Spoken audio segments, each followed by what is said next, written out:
Hey there fellow exiles, welcome back to another video. Today I'm going to be talking about my update for my Lightning Strike Berserker in Path of Exile's Settlers League. So my league start on this build has actually been really smooth.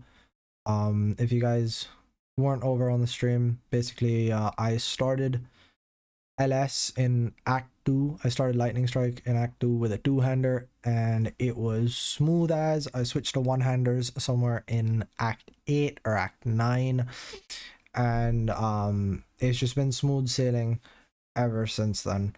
I've got the VODs up on my Twitch channel if you guys want to check that out. I think I streamed like 15 hours yesterday. Very tired. But yeah, this is basically, I'm going to be showing you my character on day 2. Now there's a couple of jewels in here on this character that you I would suggest don't pay like a lot of attention to, mostly because I bought them more as an investment. They are actually kind of making my character a little bit weaker right now, but I bought them as an investment and majority of my currency is in there. So those concerned jewels are an impossible escape for acrobatics, which is pierce and additional projectile. This is not really super useful right now because I had the path here anyway for the +1 strike. But later on this is going to be very strong for a different setup that I have in mind with two-handers, since we got revealed that return proj is on two-handers. And the other thing that I managed to get is a couple of forbidden flame and flesh for unflinching. Now this just generates endurance charges for me and gives me +1 max endurance charges, just makes me a little bit tankier. You can definitely just use an enduring composure small cluster instead, and the only downside is that you lose 1 max endurance charge, and then you're basically trading 2 passive points. You're getting 2 passive points back instead of having that 1 max endurance charge. And yeah, that's pretty much it. The rest of the gear is very bare bones. This brutal restraint I bought for about 20c. It has not really anything relevant on any of the nodes. I saw this up for like 20c in the morning. I just bought it so that it could enable my build. As for the rest of my gear, this sword I upgraded off stream actually today. As soon as stream ended, I saw this the base up and I slammed a couple of essences on it and I got these prefixes. So the suffixes don't need to be crafted, but this is a lot better of a sword than I had. It's like 10% more damage, and once I complete it, it'll be like 30 or 40% more damage than the old sword I had. That being said, the old sword completely carried me through most of the game. I even beat pinnacles on my old sword, which I got in Act 9, and that was without Assassin's Mark because it was brought to my attention like halfway through my stream that I didn't even have a curse on. So yeah, this build is completely ridiculous. As for the rest of the gear, a lot of it is now decently crafted, like this accuracy ring and this accuracy ring. But to be honest, for majority of my time, even when I was in D16s, most of my gear wasn't even worth a divine. Most of the upgrades have been made today, so I'm mostly focusing on trying to get all the bases that I need for my endgame setup. So if you'll notice that in the endgame setup, I have accuracy on both my rings. So I'm trying to get that accuracy roll on each of my rings right now in a fractured form, so that when I have to craft on them, my life becomes a lot easier.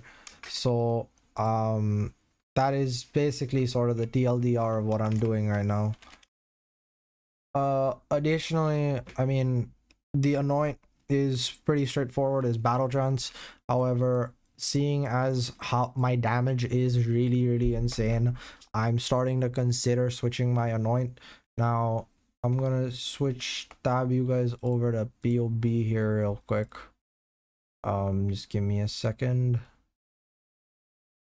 I just tab you over to POB. You guys will see that there's a little secret anoint here called Sion's Ambition.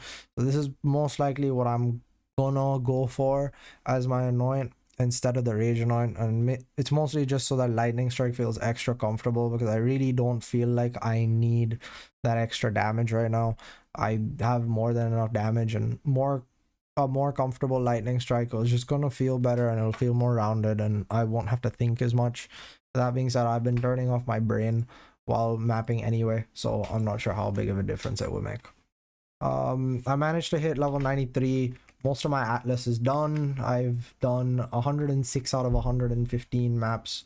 There's still a few more dispersed here and there, and it's mostly just unique maps that are left. And yeah, that's pretty much the build. And yeah, there's just not much to it. The build ended up being really good. I could do like a quick showcase map for you guys real quick. You can see kind of how the build performs. And yeah, it's popping off. I'm really in love with this build. I think it's super awesome. And yeah, I'm very satisfied with my decision to pick Berserker as my starting class. For what I've been farming, it's mostly just been Betrayal plus Harvest and a little bit of Essence, although I haven't really gone super hard into the Essence farming. Main reason for farming Betrayal is XP, because when you do a safe house, it gives you like quite a sizable amount of XP. So it's quite nice. Here you can see the Harvest. We'll probably go for the blue plot. Yeah, as I was saying, when you do safe houses, you get like quite a bit of XP, which is of course much more comfortable to level with than just grinding out a bunch of maps, because you sort of just get it as you progress. Plus you have the additional upside of unlocking all your veiled crafts, which is a super big win in my opinion. I really don't like asking people for bench crafts. So just having all of those unlocked from the get-go is pretty awesome. And of course, the fact that I'm farming Harvest and Essence also means that most of my gear crafting I can afford to do myself. I don't really have to ask other people for resources or like go and buy stuff on trade, you know. I can pretty much just craft everything somewhat SSF. So most of my trades will be selling juice that I don't need. For example, when I was crafting my rings for Chaos Res, I was using yellow juice, so I was selling all my blue juice from Harvest, and then with the extra juice that I got, I would buy up stuff like the jewels that I just showed you guys. I would buy up stuff like item bases for future crafts, etc. And yeah, this is the build. It is ultra comfortable. I'll try to rush the map boss here real quick because I'm aware that I've taken quite a while on this map showcase. Also, forgive me for my filter. I've just, again, I streamed for like 15 hours yesterday, and yeah, it was just a very long session, and I just never bothered changing my filter. And then by the end of the stream, I was too tired. So yeah, I haven't actually slept, unfortunately, because League Start is on a weekend, but I do have uni today, which is Monday. I'm currently recording this at 6:30 a.m.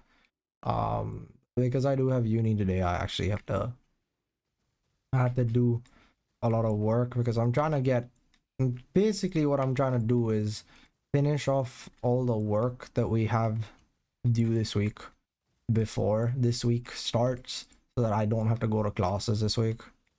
Because then that way I can stream more for you guys, and I think that's pretty awesome. I'm still gonna have to go to like my practicals and whatever, but anyway, you guys can see like the build is fucking insane. But yeah, I'll probably still have to go to my practicals or whatever, but either way, I'm boring you with facts that you guys don't need to know. Regardless, that's the build. I am in love. I'm very happy I decided to league start this. If I was to comment on a couple of things that were a few hitches during the progression of the build, I'd say honestly, before you get Dawnbreaker, the build is a bit squishy to physical hits, because you probably won't be focusing as much on getting armor. Like you're not gonna have like a granite flask, you're not really gonna, and because you're not a right side build, you don't naturally have a lot of evasion. So against fizz attacks specifically, the build suffers a little bit until you can get your Dawnbreaker at the very least. That being said, a Dawnbreaker is dirt cheap by this point. Let me just use my Jade Duel here. A Dawnbreaker is like dirt cheap at this point. If I was to search my roll up, it's like 5C for this thing. So yeah, I mean, by all means, this, if you were to start this build now, you're probably gonna have a great time. And if you do, be sure to stop by the stream and say hello, because I mean, I appreciate all the support I can get. Anyway, that's it. I don't want to ramble on for too long. I'm aware I've filled this video with many unnecessary personal details. But yeah, anyway, thank you guys for watching. I will see you guys either on stream or my next video, whichever one comes first for you. Okay, I love you. Bye bye.